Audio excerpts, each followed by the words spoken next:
Bienvenido, buscador de la verdad, libertad y despertar. Dos palabras con las que quiero dar comienzo e inicio a una nueva temporada. Una nueva temporada que estará marcada por estos dos términos. Dos pilares básicos y fundamentales en nuestro entendimiento y conocimiento. Porque si todavía no entendemos su significado, si no somos conscientes ni capaces de ver ni entender el simple hecho de si somos libres o no, sin ese conocimiento que no se ha entregado ni explicado a conciencia, jamás podremos alcanzar nuestras metas más altas. Despertar implica aceptar. Despertar implica ser libre. Ser consciente de tu realidad. La realidad que te han vendido. Que es tan solo una cadena que te ata a una falsa expectativa. Más allá de una pantalla, de una ilusión o de un sueño. Ser libre y estar despierto implica, en cambio, entender, aceptar y ser consciente de cada cosa, sentimiento y verdad que te rodea. La felicidad plena llega cuando nos liberamos de esas cadenas y nos encontramos cara a cara con la verdad. Porque es entonces cuando empiezas a valorar lo que te rodea y te das cuenta que el simple hecho de vivir, de conectar con tu mundo y de entender tu entorno es lo único que necesitas para alcanzar todos tus objetivos y ser feliz.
Comprender que el primer paso en la búsqueda de este entendimiento es fundamental para alcanzar la verdadera felicidad.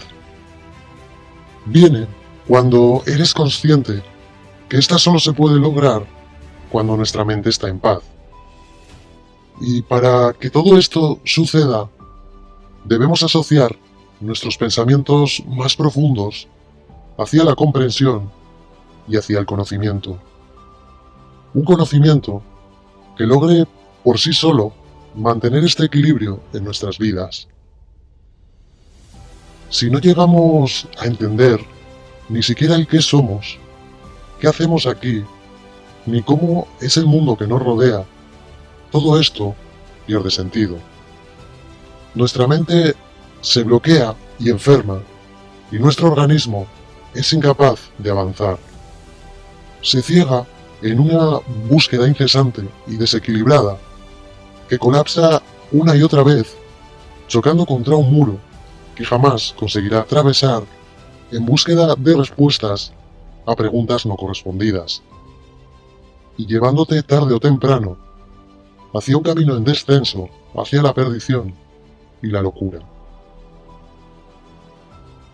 Desde este punto, y por muy duro y difícil que sea, debes comprender que si te dejas guiar por un sistema corrupto, como en el que vivimos, que desde pequeño se empeña en guiarte mediante los estudios, o la educación impuesta hacia los caminos que te han marcado desde siempre, sin dejarte pensar ni dudar, y esto incluye nuestros objetivos más básicos, tu futuro está más que acabado.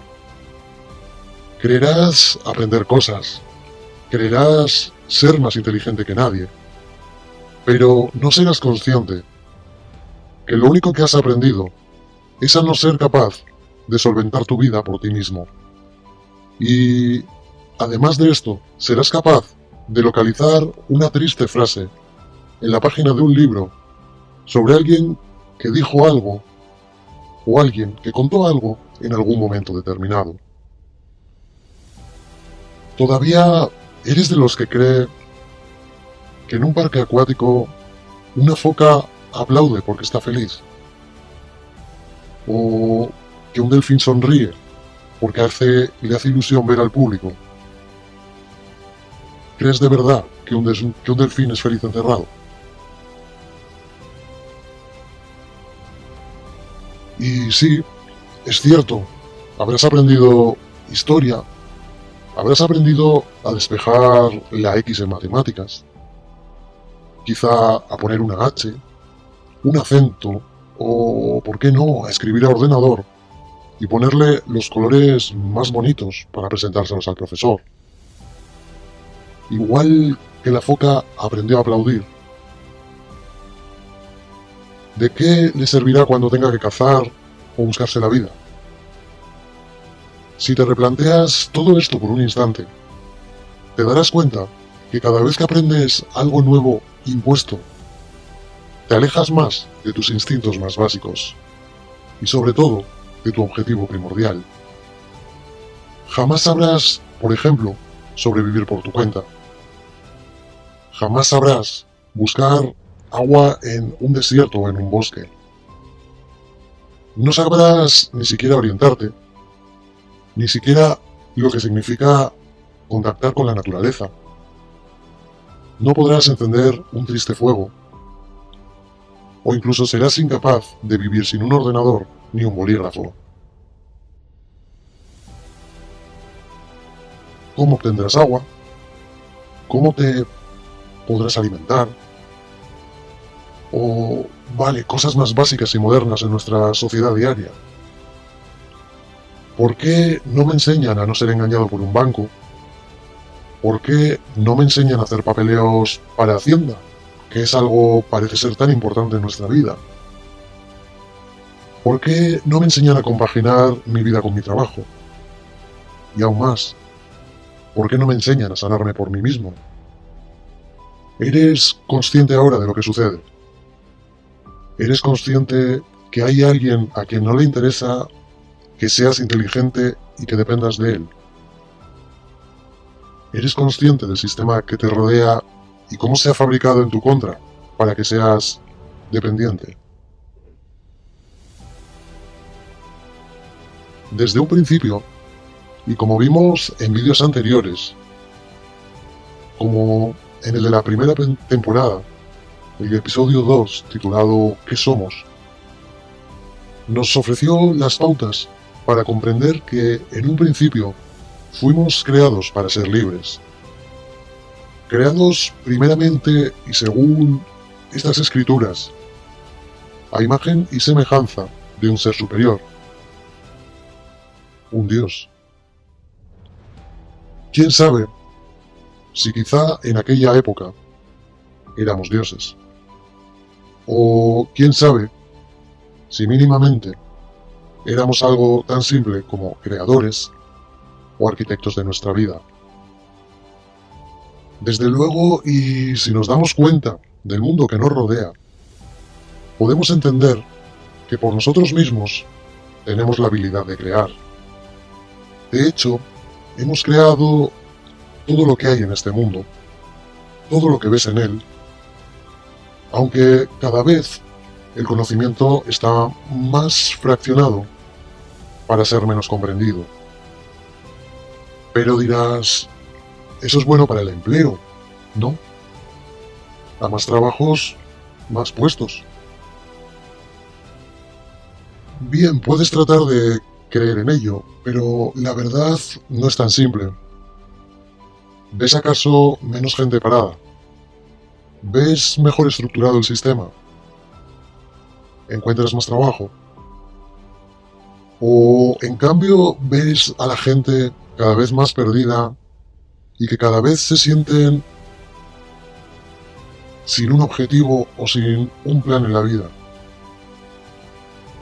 Cuando, por ejemplo, llamas al albañil de turno para que te arregle algo en casa, si te descuidas, debe llamar al arquitecto, al electricista, al gerente del edificio, debe pedir permisos, y si te dejas guiar, llevará incluso al ayudante en prácticas.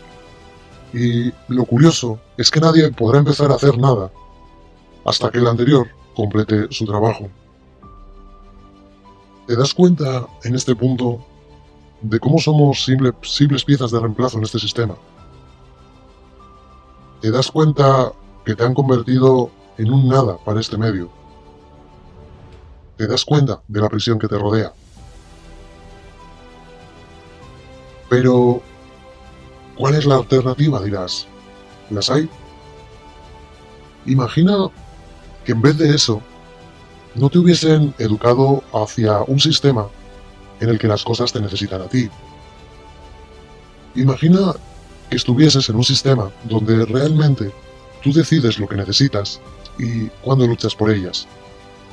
¿Quieres un teléfono? Perfecto, trabajaré un mes de mi vida para hacerme con él. Cuando compras algo, lo estás comprando con el tiempo que ocupaste en ganar ese dinero, con el tiempo de tu libertad y de tu vida. Pregúntate, ¿sabes realmente cuál es el valor de la vida? Piensa por un instante que la única cosa que no se puede comprar en este mundo es el tiempo de vida. Y si tú la desperdicias en cosas materiales e inútiles, nadie te va a devolver nunca lo que te gastaste en esa compra. ¿Valió la pena? Cada euro, cada dólar, cada centavo o céntimo del mismo. Si es así, enhorabuena, pero introduce en tu mente ese factor. Cada euro, cada dólar que gastes es una parte de ti, una parte de tu vida, y esa parte la regalas a alguien, tanto a alguien como a algo, y recuerda que nunca jamás la vas a volver a recuperar. Vendiste algo incalculable a cambio de un momento o un espacio, y se nos ha engañado a tal manera que la misma vida se ha convertido en tiempo y el tiempo en dinero. Una vez abres tu mente a todo esto, tu sistema de visión cambia radicalmente. Y entonces miras a tu alrededor y eres consciente que en un punto de nuestra historia alguien se hizo con el control del ser humano y éste lo permitió. Quizá fuera sin oponer resistencia, quizá en su ignorancia, o quizá, y quién sabe, en su imposibilidad de negación o de alternativa. Se nos obligó a volvernos más débiles, a perder nuestro rumbo y origen y a fraccionarnos. Alguien que puedo entender nos temía o quería algo de nosotros. Alguien que entiendo nos prefería divididos a unidos, porque unidos quizá éramos más poderosos. El conocimiento humano, si realmente se centrase en ser efectivo, tendría un poder inmenso e incalculable. Nos convirtieron, por lo tanto, a un sistema en el que nos despreocupamos completamente de nuestros recursos más preciados, como la naturaleza, la unidad y la libertad, para ofrecernos a cambio sueños, ilusiones y objetivos que prometían una falsa esperanza de felicidad. Rechazamos, por lo tanto, nuestros instintos básicos por objetos simplemente innecesarios. Perdimos también la ilusión de disfrutar del mundo que nos rodeaba, de sentir el viento recorrer nuestro rostro, o incluso de estremecernos con algo tan simple como las gotas de lluvia al caer sobre nuestro cabello. Igualmente, de convivir con el resto, de conectar con la naturaleza y de ser conscientes de que cada instante de nuestra vida es más valioso que todos los instantes inalcanzables que nos han hecho desear. Nos alejamos los unos de los otros, perdimos aquella gran unidad. Nos dividimos por una descrita, quién sabe si Torre de Babel, en la que cada uno aprendió su propio lenguaje y dejó de comunicarse con el resto. Pasamos de llamarnos humanos a simplemente desconocidos. Y si aún no te diste cuenta, nos obligaron a ser prácticamente máquinas, a pensar como un único sistema, pero nunca en nuestro beneficio. Liquidaron escuelas, las verdaderas enseñanzas, la filosofía con la cual cuestionábamos cualquier cosa. Nos hicieron escoger desde niños qué queríamos ser de mayores para perseguir sueños inútiles, cuando ni siquiera sabíamos qué era trabajar o el dolor. Y no quedó ahí la cosa, ya que nos censuraron además el libre pensamiento, prohibiéndonos preguntar o cuestionar cualquier paradigma mediante una religión que sería la que a partir de un punto todos debíamos aceptar. Y siendo esta conocida hoy día como la ciencia. La ciencia se creó para no ser discutida, para encerrar nuestros pensamientos y para aceptar sus descubrimientos. Pero antes de hacer hincapié en esto último, quiero retomar el episodio 2 y 3 de la temporada 1, titulados Nuestro mundo y qué somos. Porque es necesario traer de vuelta unos instantes de aquel libro conocido como la Biblia. Un libro que, si tienes mente abierta, no debes ver en absoluto como religioso ni como algo a lo que aferrarte, tal cual está descrito, sino más bien debes tomarlo como una simple guía creada para el ser humano. Nos ofrece ciertos códigos de nuestra historia, ciertos escritos ocultos, que si no los miras como te han enseñado o como te han hecho verlo hasta ahora, son muchísimo más reveladores de lo que puedes llegar a imaginar, ya que están ahí para ser descifrados. Se hace llamar la palabra de Dios. Y si nos vamos a Hebreos 4:12, leemos: porque la palabra de Dios es viva y eficaz, y más cortante que toda espada de 2 filos, y penetra hasta partir el alma y el espíritu, las coyunturas y los tuétanos, y discierne los pensamientos y las intenciones del corazón.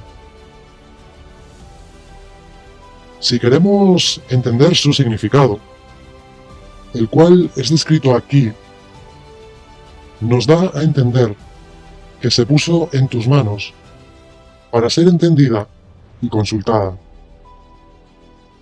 Fue escrita para ser leída y estudiada, y se define a sí misma como más cortante que toda espada de dos filos, es decir, un arma de incalculable valor que, según seguimos leyendo, dice, y penetra hasta partir el alma y el espíritu. Quiero entender con esto que la realidad a la que hace referencia y que nos cuenta, siempre que seamos conscientes de entenderla, es en cierta manera relevante y muy dura de aceptar, pero a su vez puede ayudarnos a evitar ciertos eventos, o quién sabe si a prevenirnos de ellos. Pero el debate surge cuando alguien se cuestiona si fue escrita por un ser superior o no. Todo ello está en el aire, pero lo que está claro es que alguien o algo quería que supiéramos de ella, y se impuso como algo que debíamos seguir. Personalmente, no soy religioso, ni forófobo en absoluto de uno u otro lado. De hecho, disfruto escuchando, leyendo, indagando en todas las culturas. Y es que creo, debemos aprender a respetar, escuchar y entender, porque si no lo hacemos, jamás lograremos unir el puzzle, el cual tratamos de resolver. Por lo tanto, si buscamos el origen de este libro, aparece lo siguiente, tal y como podemos leer aquí. ¿Quién y cómo se escribió la Biblia?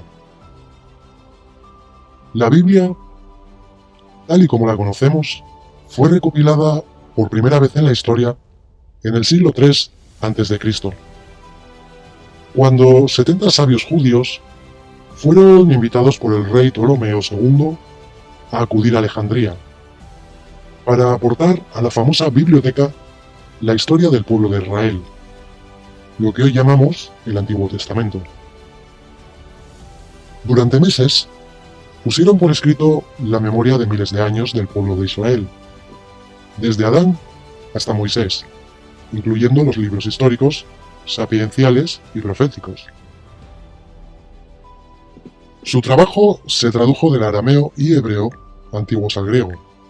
Así nació la llamada Biblia de los 70 o Alejandrina, en la que se basa el texto cristiano actual.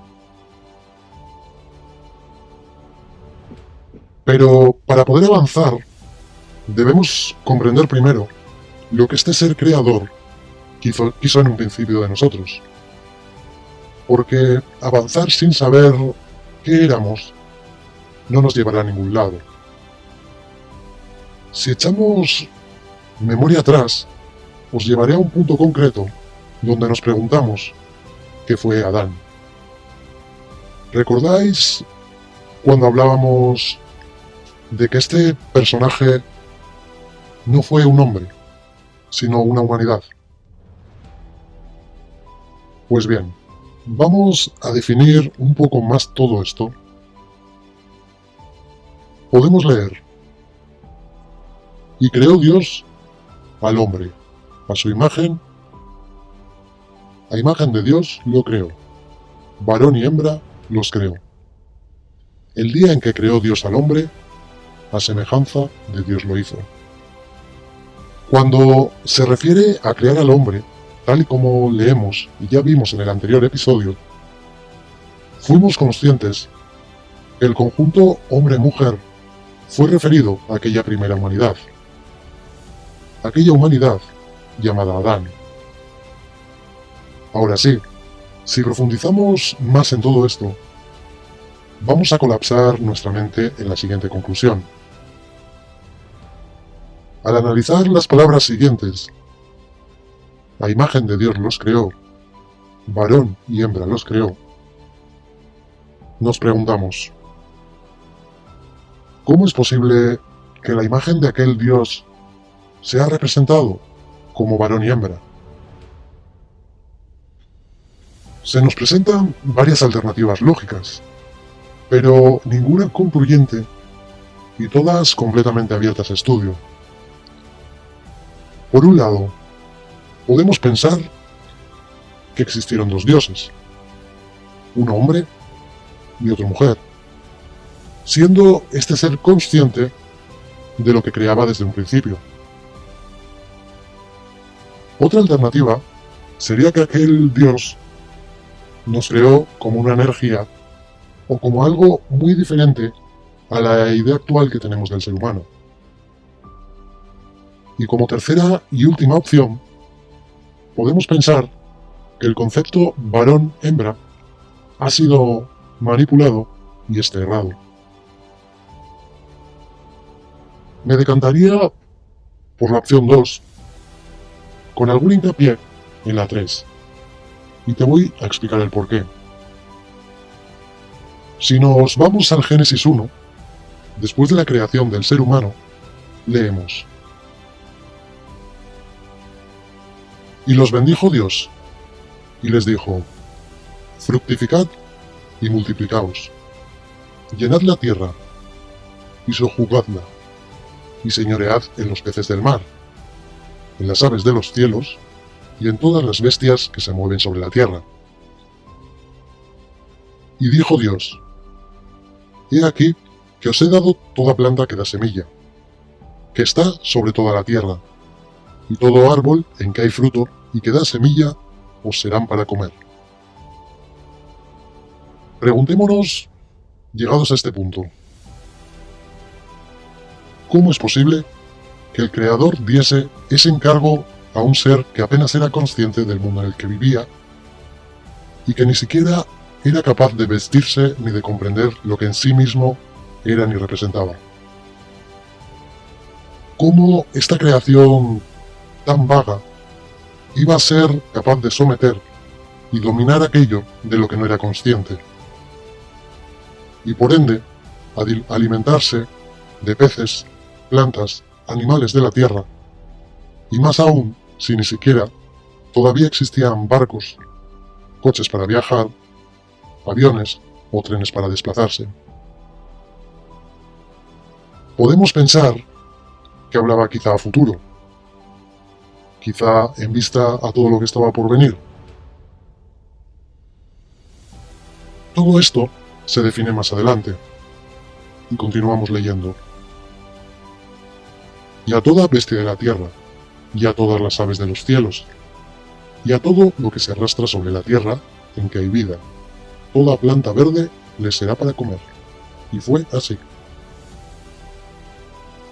Bien llegados a este punto, vamos a fantasear por un instante y sacar ciertas conclusiones. Quizá tenemos un término erróneo de todo esto. Y planteémonos ahora que es la primera vez que leemos este libro sin nada en lo que basarnos ni ideas preconcebidas. Si hacemos esto, podemos llegar fácilmente a la conclusión de que en un principio fuimos simplemente energía definida como varón y hembra, que podían mismamente representarse como polos positivos y negativos, por ejemplo, como una forma de definirlo, y ser simplemente en nuestro conjunto una energía que conecta con todo nuestro entorno y nuestro mundo. Eso explicaría fácilmente cómo fue posible la conexión desde la semilla más simple hasta el pez más lejano de las profundidades del océano o del pájaro más alto de la tierra. Ahora se me viene en mente la película Avatar. Si la viste, ¿recuerdas cómo todos los seres de ese mundo conectaban con cualquier ser de su entorno? ¿Cómo todo el conocimiento estaba interconectado? ¿Es posible una explicación similar? Si no la has visto, te recomiendo hacerlo, ya que es bastante interesante, al menos el concepto que ofrece sobre este cuestionamiento. Pero prosigamos. Si continuamos leyendo, veremos que este primer creador termina su trabajo el séptimo día, y después descansó y dio por finalizado toda esta elaboración, tal y como leemos en el Génesis 2. Fueron pues acabados los cielos y la tierra, y todo el ejército de ellos. Y acabó Dios en el día séptimo la obra que hizo, y reposó el día séptimo de toda la obra que hizo. Y bendijo Dios al séptimo, y lo santificó, porque en él reposó de toda la obra que había hecho en la creación. Tenemos hasta aquí un primer Dios que el séptimo día desaparece al dar por finalizado su trabajo. Y a partir de aquí, la Biblia se refiere a un nuevo comienzo. Es como si de repente todo se volviese a iniciar. Y aquí, para mí, es donde está la clave de todo. Contaríamos desde entonces la aparición de un segundo Dios que, para mi juicio, se proclama dueño y señor de esta creación. En el Génesis 1 se refiere a este ser creador simplemente como Dios, y en Génesis 2 pasamos a nombrarlo como Jehová Dios, tal y como veremos a continuación, como si se hubiese producido un reinicio o un levantamiento. Leemos. El hombre en el huerto del Edén. Estos son los orígenes de los cielos y de la tierra cuando fueron creados. Remarcamos creados. Si analizamos bien el significado, veremos que en base a esa creación aparece un nuevo Dios, tal y como mencionábamos, en el que leemos la palabra hace. Hace la tierra. Es decir, la moldea en base a esa primera creación anterior. Crear significa materializar algo que aún no existe, pero que vas a convertir en una realidad. Algo que se remarca mucho cuando Jehová Dios aparece. Tal que este segundo tan solo se dedica a hacer y formar en base a lo ya creado, tal y como leemos. El día que Jehová Dios hizo la tierra y los cielos. En ese preciso instante, vemos lo que este ser provoca en la tierra. Y seguimos. Toda planta del campo antes que fuese en la tierra, y toda hierba del campo antes que naciese. Porque Jehová Dios aún no había hecho llover sobre la tierra, ni había hombre para que labrase la tierra. Remarquemos. No había hombre que labrase la tierra. Es decir, no existía el concepto ser humano a pesar de haberse creado en Génesis 1. Tal y como vimos, ya se había creado esa generación anterior llamada Adán. Entonces, nos preguntamos ahora, ¿qué era el hombre? ¿Recuerdas que hablamos de energía? Veámoslo así. El primer Dios creó todo.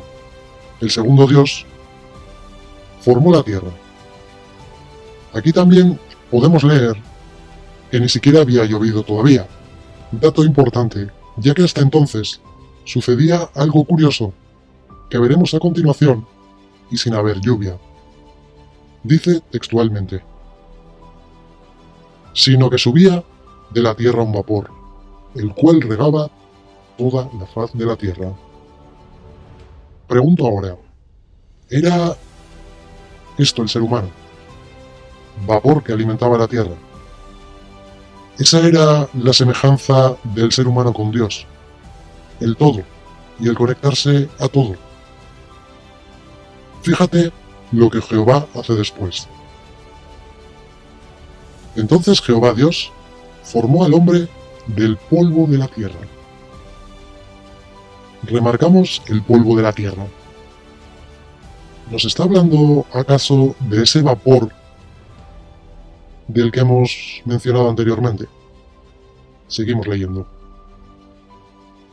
Y sopló en su nariz aliento de vida, y fue el hombre un ser viviente. Fue el hombre un ser viviente. Hasta entonces, ¿era simplemente vapor? Seguimos leyendo. Y Jehová Dios plantó un huerto en Edén, al oriente, y puso allí al hombre que había formado. ¿Fuimos formados y quizá plantados para generar nuestra forma actual como seres humanos? Seguimos. Y Jehová Dios hizo nacer de la tierra todo árbol delicioso a la vista y bueno para comer. También el árbol de vida en medio del huerto, y el árbol de la ciencia. Sí, tal y como has escuchado, ciencia. Tal y como mencionábamos antes de entrar en detalle y que termina de encajar nuestra teoría. Que aquí además define como del bien y del mal, la ciencia. En definitiva, pasamos de ser energía a quizá ser castigados en un recipiente con fecha de caducidad. Una vasija que es nuestro cuerpo. ¿Viene de aquí el entendimiento del espíritu y de esa energía que siempre se ha definido? ¿Tenemos acaso aquí el concepto de la libertad? ¿Fuimos creados como un todo con el conocimiento? Y ahora vamos a relacionar todo esto con la ciencia y lo que quería que entendieras anteriormente. Nos vamos al Génesis 3. Palabra de Dios para todos. El pecado de Adán y Eva. Quiero que te fijes en esta ocasión, y concretamente en el ser animal que se menciona. Leemos. Pero la serpiente era astuta, más que todos los animales del campo que Jehová Dios había hecho, la cual dijo a la mujer: ¿con que Dios os ha dicho, no comáis de todo árbol del huerto? Y la mujer respondió: podemos comer los frutos de los árboles del jardín. Pero Dios nos dijo: no deben comer frutos del árbol que está en medio del jardín, ni siquiera tocarlo, porque si lo hacen, morirán. Entonces la serpiente le dijo a la mujer: con seguridad no morirán. Incluso Dios sabe que cuando ustedes coman de ese árbol, comprenderán todo mejor. Remarquemos esto: comprenderán todo mejor. Serán como Dios, porque podrán diferenciar entre el bien y el mal. Es decir, ¿serán conscientes de ciertas cosas por comer de ese árbol? ¿Era Dios un científico? Proseguimos. Cuando la mujer vio que el árbol era hermoso y los frutos que daba eran buenos para comer, es decir, que ese árbol le ofrecía respuestas y las manzanas, quiero entender, representaban la sabiduría de la ciencia que alimentaban su entender, tomó algunos frutos del árbol y se los comió. Su esposo se encontraba con ella. Ella le dio y él también comió. Buscando la traducción original de la palabra manzana, sorpresivamente he encontrado lo siguiente, y es que el término manzana fue errado en su traducción. Como resultado de todo ello, el hombre confundió algunas palabras, siendo el más importante de los errores el que tenía que ver entre el sustantivo manzano y el adjetivo mal. Dios indica a Adán y Eva que no deberán comer del fruto del árbol de la ciencia, del bien y del mal. ¿Y qué sucede a partir de aquí? Que tanto Adán como Eva son conscientes completamente de sus actos. El ser humano fue creado libre, sin complejos, sin preocupaciones, con el único objetivo de tener esa libertad a cambio de proteger su mundo. Pero surgió la ciencia, la cual envenenó su mente, y vais a entender todo ahora. Sigamos leyendo. Como si se les abrieran los ojos, se dieron cuenta de que estaban desnudos. Es decir, que hasta ahora eran puros e inconscientes. Entonces se hicieron ropa cosiendo hojas de higuera, y oyeron la voz de Jehová Dios que se paseaba en el huerto, al aire del día. Y el hombre y su mujer se escondieron de la presencia de Jehová Dios entre los árboles del huerto. Mas Jehová Dios llamó al hombre y le dijo: ¿Dónde estás tú? Y él respondió: Oí tu voz en el huerto, y tuve miedo, porque estaba desnudo y me escondí. Y Dios le dijo: ¿Quién te enseñó que estabas desnudo? ¿Has comido del árbol que yo te mandé no comieses? Este ser, consciente de que algo había sucedido, les pregunta sobre el árbol de la sabiduría. Y el hombre respondió: La mujer que me diste por compañera me dio del árbol y yo comí. Entonces Jehová Dios dijo a la mujer: ¿Qué es lo que has hecho? Y dijo la mujer: La serpiente me engañó y comí. Así tal cual leído, lo primero que se me pasa por la mente es: ¿era este un plan premeditado entre la serpiente y Jehová? La intención era que tomasen el fruto de la sabiduría para ser expulsados de aquellas tierras llamadas Edén. Representa el Edén la conciencia y el todo, la mente humana. Y es quizá por esto que si nos fijamos en la imagen creada por Miguel Ángel, se representa a Jehová Dios y los ángeles dentro de un cerebro humano, abarcando totalmente su mente y borrando su origen y conocimiento para abarcar el todo e imponer esa nueva religión conocida como ciencia. Si nos fijamos en la imagen, el dedo de Adán es también clave, ya que aparece como si no quisiera conectar con ese ser, y parece retirarle ese dedo para evitar el contacto.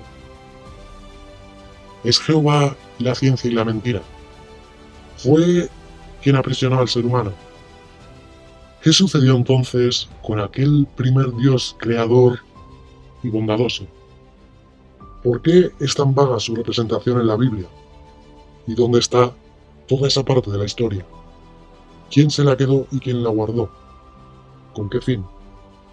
¿Fue el resto de la Biblia creada por aquellos judíos que se reunieron en el supuesto conocimiento y crearon otra historia para mantener encadenado al ser humano?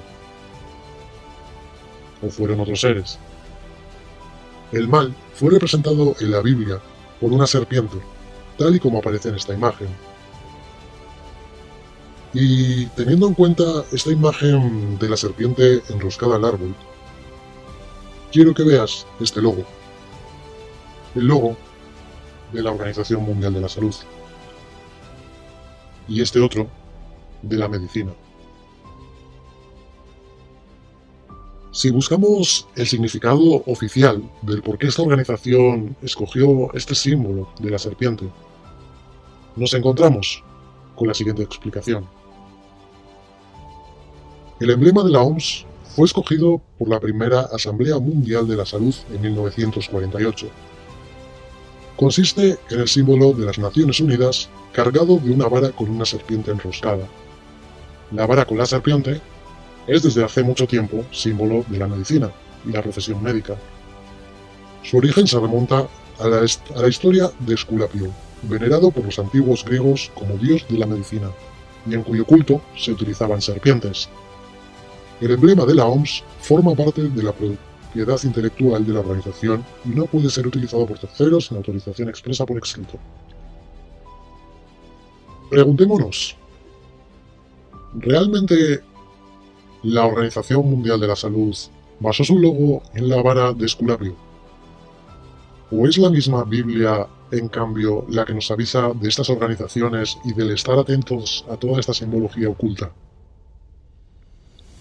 En esta se describe una única serpiente enroscada en un árbol, por lo que no debemos confundirla con otra similar que es conocida como el caduceo o la vara de Hermes, la cual nos muestra dos serpientes entrelazadas que representan el número 8 y son el símbolo del equilibrio entre fuerzas antagónicas, representando además el eterno símbolo del infinito, o a mi juicio incluso del mismísimo ADN.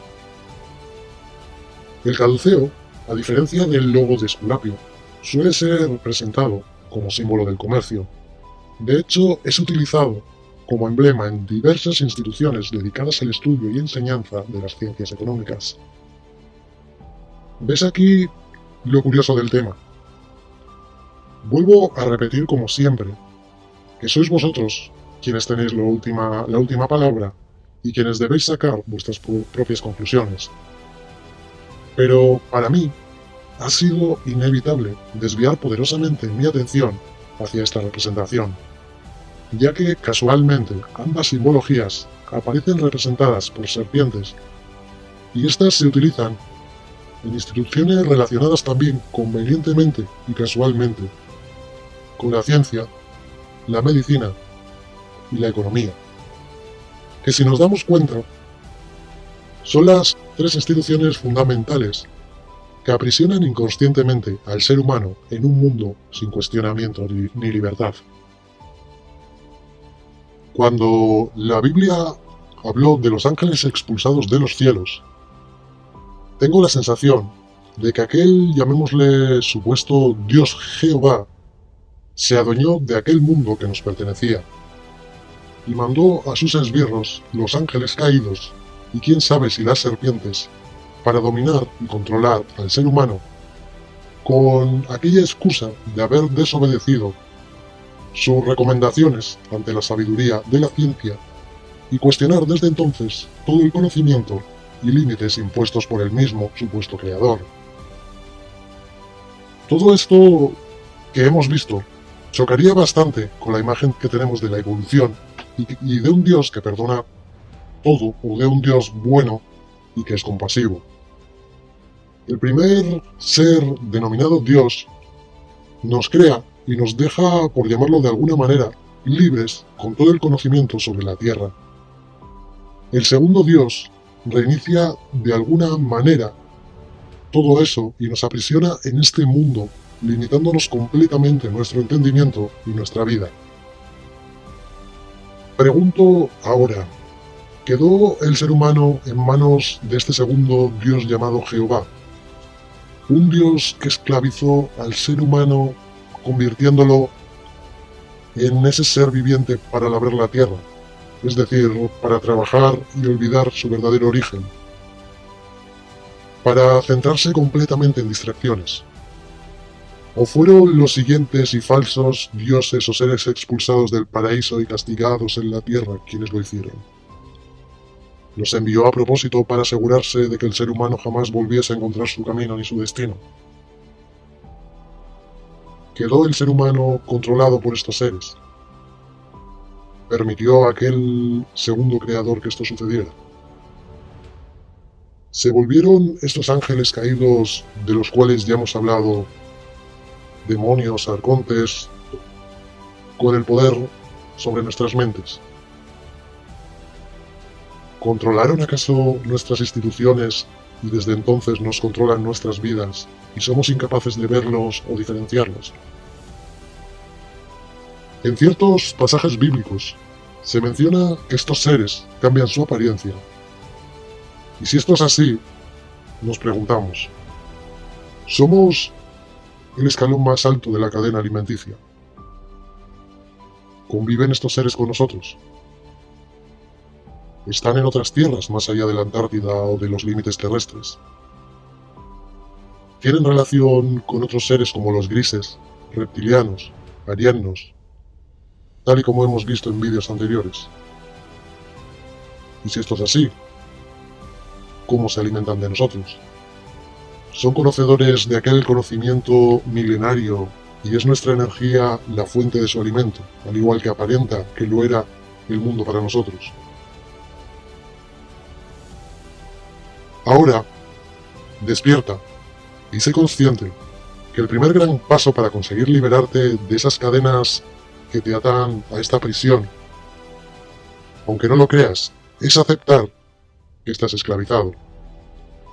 Pues inconscientemente Tienes tus actividades reguladas por pautas de conducta y de creencias que te han sido impuestas y que te dicen lo que debes y lo que no debes hacer. Te educaron para esto, te formaron para esto, e inconscientemente te esclavizaron desde niño para no ir más allá, ni recuperar el verdadero significado, ni la verdadera determinación en este mundo. Sobre la libertad, se han dicho y escrito cientos de cosas, y seguramente se seguirá diciendo mucho. Se argumenta que incluso siendo el ser humano libre, no lo llegaría a hacer del todo, ya que inconscientemente somos propios de nuestro propio cuerpo y de nuestra vida. A esto se le suma la contradicción que sostiene que, aun teniendo la conducta regulada por normas y leyes, existe la disyuntiva de lo que el individuo decide o no hacer, otorgándole otra acepción a la palabra libertad, la del libre albedrío. La libertad es sentir y creer en uno mismo. Libertad de vivir la vida sabiendo que eres preso de la misma, pero vivir libre. Experimentando a tu antojo tu entorno y el mundo en todo momento. Es sabernos con la posibilidad de expulsar de nuestras mentes los dogmas, capas, trancas, estructuras mentales y condicionamientos socioculturales, sin decir que vayas a pasar por encima de los demás o de la misma vida, sino que hagas lo que hagas, digas lo que digas o escribas lo que escribas, seas tú mismo y decidas por ti mismo. Si además a esto le sumas el conocimiento perdido de la conexión natural con nuestro entorno y de la consciencia, se puede comprender que esta sabiduría es vital para llegar a un punto en el que, no del todo libres, seamos controladores de nuestros actos y nuestra vida. Recuerda que si tienes mente abierta, eres bienvenido al canal. Estoy encantado de que estés al otro lado. Gracias por unirte y participar en esta comunidad. Juntos viajaremos en busca de la verdad y da por hecho que la encontraremos.